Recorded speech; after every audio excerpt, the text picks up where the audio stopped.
I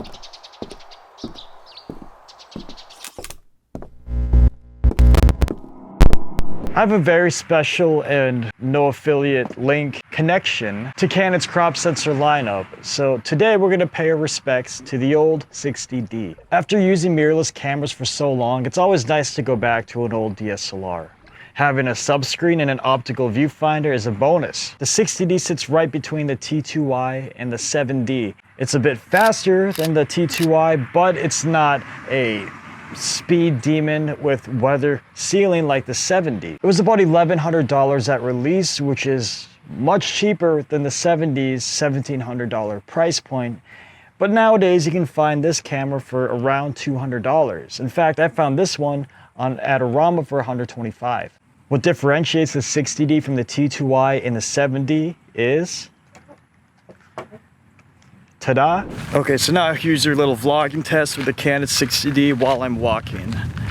So a lot of you probably came here from my 7D video, and the 60D is much like that camera. However, this has a nearly fully articulating screen. So unlike the 7D, which has a flat back screen, this one can be nice for composing hip waist shots, or maybe if you're getting into real estate photography or some kind of hybrid shooting, this is a good camera for that.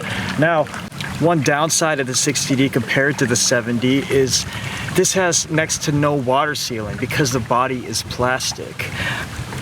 It's not necessarily a bad thing, in my opinion, having a plastic body, because it means the camera is going to be a lot more lightweight than a magnesium like the 7D or any of Canon's Pro flagship bodies. When I use plastic cameras, I like to use plastic lenses too. So Canon makes a ton of those, such as this 10-18 I'm filming with, the Nifty 50, or some would call it the Plastic Fantastic, is a good choice too.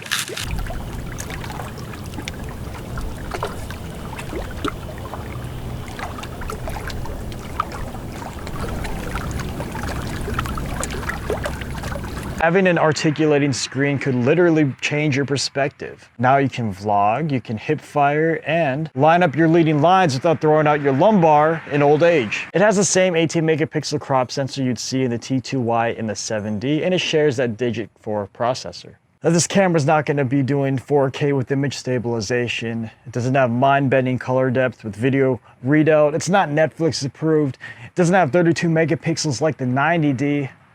But what it has is simplicity. I love the 60D because it's simple. It'll do what you need and nothing more. It's incredibly easy to work your way around this camera, especially with the articulating screen and the sub-screen. There's a button on here for just about everything, so there's not a lot of menu hunting like you'd see on Sony mirrorless cameras. And it's a very cheap investment whether you're just dipping your toes into the digital world or you're a seasoned vet looking for a throwaway B camera. So who's the 60D for? Anybody.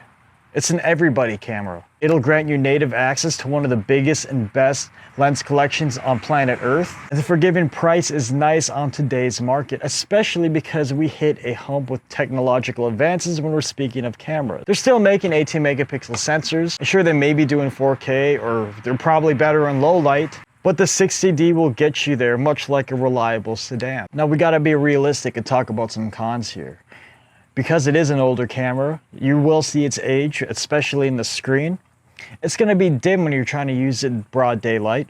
Autofocus is almost non-existent in live view or video shooting, so get used to manual work there. The body's plastic, so it's not going to be able to take the abuse a 7D would. I think the 60D often gets overlooked because it doesn't have the dual pixel autofocus that its younger sibling had. And the shine got taken away because it didn't have the waterproofing that the 7D sport. I personally think the 60D would make a great B camera or a street shooter. Now the reason I think it's a good street photography choice, you can almost one-hand this thing. And having an articulating screen is good for composing your shots at hip level. It's also a Canon crop sensor, which means you have great access to a massive selection of lenses. And dare I say, you can use this for professional grade work. That in itself is a broad statement, depending on what kind of work you're doing. I think the 60D would be a great choice for hybrid shooters or filmmakers. No, you're not going to be getting Netflix approved with the 60D, but it has full HD at 30 frames per second.